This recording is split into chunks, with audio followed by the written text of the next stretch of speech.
Hello viewers, এর জন্য science academy NEET সিরিজের নতুন একটি ভিডিও তোমাদের স্বাগত। দেখো, আজকে আমরা যেটা পড়বো যে কোনো লিনিয়ার চার্জ ডিস্ট্রিবিউশনের জন্য কোথায় ইলেকট্রিক ফিল্ড জিরো হয় অথবা পুরো সিস্টেমটা ব্যালেন্সড অবস্থায় থাকে। দেখো, ফার্স্ট হচ্ছে একটা লাইন আছে, সেই লাইনে দুটো চার্জ আছে, দুটোই পজিটিভ চার্জ, একটা হলো প্লাস Q1 আর একটা হলো প্লাস Q2।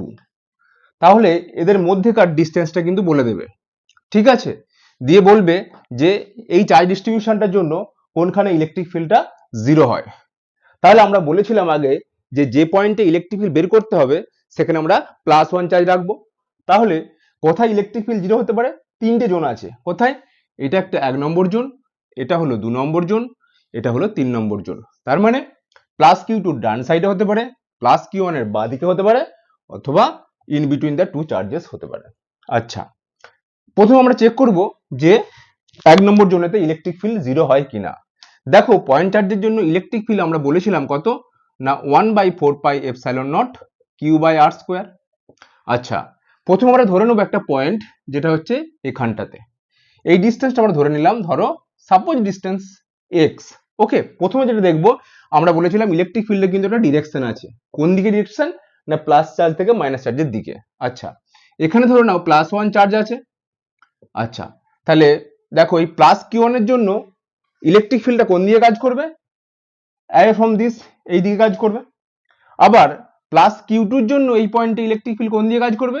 কারণ +1 এর থেকে Q2 টা আমরা বড় ধরে নেব যেহেতু, তাহলে সেক্ষেত্রে ইলেকট্রিক ফিল্ডের ডিরেকশনটা এই দিক দিয়ে হবে। তাহলে দেখো, ইলেকট্রিক ফিল্ডটা এই 1 নম্বর পয়েন্টে একই দিকে কাজ করছে, তাহলে এই পয়েন্টে ইলেকট্রিক ফিল্ড জিরো হতে পারে না, তাহলে এখানে হবে না। আচ্ছা, সিমিলারলি আমরা দেখে নেব যে প্লাস Q1 এর বাম দিকে হচ্ছে কিনা। সিমিলারলি এখানে আমরা ধরে নেব একটা পয়েন্ট চার্জ আছে +1। তাহলে দেখো, এই Q1 চার্জের জন্য এখানে ইলেকট্রিক ফিল্ড এই দিক দিয়ে কাজ করছে, কারণ প্লাস থেকে মাইনাসের দিকে। আর প্লাস Q2 এর জন্য এই পয়েন্ট ইলেকট্রিক ফিল্ড দেখো সেটাও এই দিক দিয়ে কাজ করছে, একই দিকে কাজ করছে। তাহলে ম্যাগনিটিউড আমরা পরে দেখব, যেহেতু আগে ডিরেকশনটা দেখবো, ডিরেকশনটা যেহেতু একই দিয়ে কাজ করছে, তাহলে ওইখানে কিন্তু ইলেকট্রিক ফিল্ড কখনো জিরো হতে পারে না। তাহলে আরেকটা জোন পড়ে থাকছে, সেটা in between the two charges. সেটা কোথায়? ধরে নিচ্ছে এখানে প্লাস Q1 থেকে x ডিস্টেন্স দূরে। তাহলে প্লাস Q2 থেকে কত হবে? না L - x ডিস্টেন্স দূরে। আচ্ছা, তাহলে এখানে আমরা ধরে নেব +1 চার্জ আছে। তাহলে দেখো, প্লাস Q1 এর জন্য এখানে ইলেকট্রিক ফিল্ড কোন দিকে কাজ করবে? এই দিক দিয়ে কাজ করবে। আচ্ছা, Q2 এর জন্য এই পয়েন্ট ইলেকট্রিক ফিল্ড কোন দিকে কাজ করবে? এই দিক দিয়ে। তাহলে দেখো, দুটোই প্লাস চার্জ হলে in between the two charges যে কোনো একটা পয়েন্টে কিন্তু ইলেকট্রিক ফিল্ডটা জিরো হতে পারে। তাহলে সেক্ষেত্রে কিভাবে করব আমরা?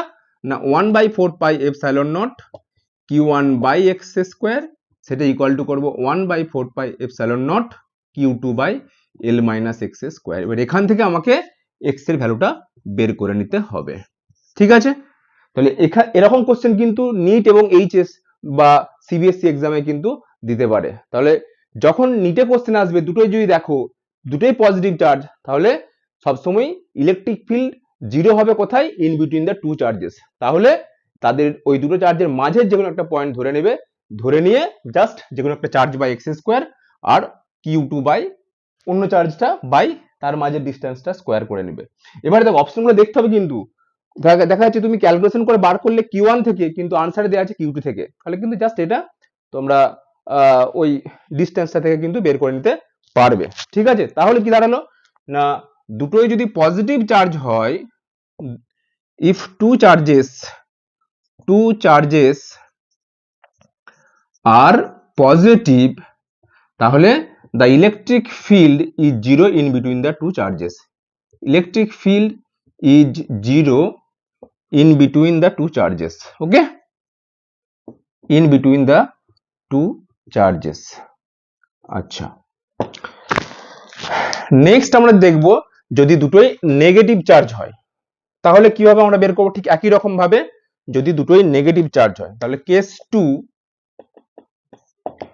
if two charges are negative, তাহলে দেখো দুটোই নেগেটিভ চার্জ, এটা হচ্ছে -Q1, ওকে, সিমিলারলি এটা হচ্ছে -Q2, তার মাঝের ডিস্টেন্স L। একই রকম ভাবে আমরা ধরে নেব যে তিনটে জোন পাবো, Q1 এর বাম দিকে, Q2 ডান দিকে আর in between the two charges. আচ্ছা, তাহলে দেখো প্রথমে আমরা যেটা করব সেটা যে Q1 এর Q2 র ডান দিকে এখানে ধরে নেব +1 চার্জ আছে। তাহলে দেখো Q1 এর জন্য এই পয়েন্টে ইলেকট্রিক ফিল্ড কোন দিয়ে কাজ করবে? এই দিক দিয়ে। কেন কি প্লাস চার্জটাকে টানবে, তাহলে প্লাস থেকে মাইনাসের দিকে। আচ্ছা, -Q2 এর জন্য এই পয়েন্ট ইলেকট্রিক ফিল্ড দেখো সেটাও এই দিক দিয়ে কাজ করবে। তাহলে রাইট সাইড অফ -Q2 তে ইলেকট্রিক ফিল্ড কিন্তু জিরো হতে পারে না, একই দিকে কাজ করছে, যেহেতু ইলেকট্রিক ফিল্ড হচ্ছে ভেক্টর কোয়ান্টিটি। অবশ্যই ডাইরেকশনটা কিন্তু আমাকে কনসিডার করতে হবে, ইলেকট্রিক ফিল্ডের ম্যাগনিটিউডের সাথে সাথে ডিরেকশনটাও দেখতে হবে, কারণ ইলেকট্রিক ফিল্ড একটা ভেক্টর কোয়ান্টিটি। সিমিলারলি দেখো Q1 এর বাঁ দিকে হচ্ছে কিনা, এখানে +1 চার্জ আছে। তাহলে Q1 এর জন্য এই পয়েন্ট ইলেকট্রিক ফিল্ড এই দিক দিয়ে কাজ করবে। -Q2 এর জন্য এই পয়েন্ট ইলেকট্রিক ফিল্ড দেখো সেটাও এই দিক দিয়ে কাজ করছে। কেন কি, কারণ +1 থেকে প্লাস চার্জ থেকে মাইনাস চার্জের দিকে ইলেকট্রিক ফিল্ডের ডিরেকশন। তাহলে Q1 এর লেফট সাইডেও কিন্তু ইলেকট্রিক ফিল্ড জিরো হচ্ছে না। তাহলে কোথায় আসবো? Third zone. সেটা কোথায়? In between the two charges. ধরে নিচ্ছি Q1 থেকে x ডিস্টেন্স দূরে এখানে +1 চার্জ আছে। +1 এর জন্য এখানে ইলেকট্রিক ফিল্ড দেখো কোন দিক দিয়ে হবে? এই দিক দিয়ে। আর -Q2 এর জন্য এই পয়েন্ট ইলেকট্রিক ফিল্ড কোন দিকে হবে? সেটা দেখো এই দিক দিয়ে। তাহলে কিন্তু দুটোই যদি নেগেটিভ চার্জ হয় সেক্ষেত্রেও ইলেকট্রিক ফিল্ড জিরো হতে পারে। কোথায়? In between the two charges. একই রকম ভাবে আমরা বের করব Q1/4πε0 into 1/x² equal to করবো Q2/4πε0 ইন্টু L-x²। এবার এখান থেকে আমরা এক্সট্রা বের করে নেবো। তাহলে কি দাঁড়ালো? দুটোই যদি নেগেটিভ চার্জ হয় তাহলেও in between the two charges electric field zero হবে, আর দুটোই যদি পজিটিভ চার্জ হয় সেক্ষেত্রেও কিন্তু electric field in between the two charges zero হচ্ছে। এবার কেস 3 দেখবো আমরা কি, একটা পজিটিভ চার্জ এবং একটা যদি নেগেটিভ চার্জ হয় তাহলে সেক্ষেত্রে কি হবে দেখো।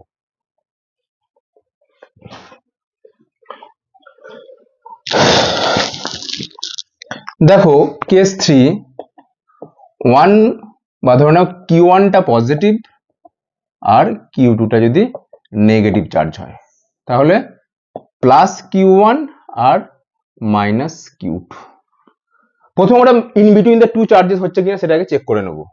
তাহলে দেখো কি দাঁড়াচ্ছে না, ধরে নাও in between the two charges ধরে নাও এখানে +1 চার্জ আছে। তাহলে দেখো এই +Q1 এর জন্য এই পয়েন্ট ইলেকট্রিক ফিল্ড কোন দিয়ে কাজ করবে? তাহলে এই দিক দিয়ে কাজ করে, রিপেল করবে যেহেতু।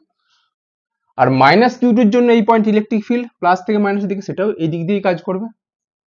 তাহলে যদি একটা প্লাস এবং একটা মাইনাস চার্জ হয় তাহলে কিন্তু in between the two charges electric field zero হতে পারে না। তাহলে আর দুটো জন পড়ে থাকছে, একটা হচ্ছে -Q2 ডান দিকে, +Q1 এর লেফটে। আচ্ছা, ধরে নিচ্ছি এখানে +1 চার্জ আছে ধরে নাও। তাহলে দেখো +Q1 এর জন্য এই পয়েন্ট ইলেকট্রিক ফিল্ড কোন দিকে হবে? রিপেল করবে প্লাস থেকে এই দিক দিয়ে। -Q2 এর জন্য এই পয়েন্ট ইলেকট্রিক ফিল্ড কোন দিকে কাজ করবে? সেটা টানবে, অ্যাট্রাক্ট করবে, তাহলে এই দিক দিয়ে।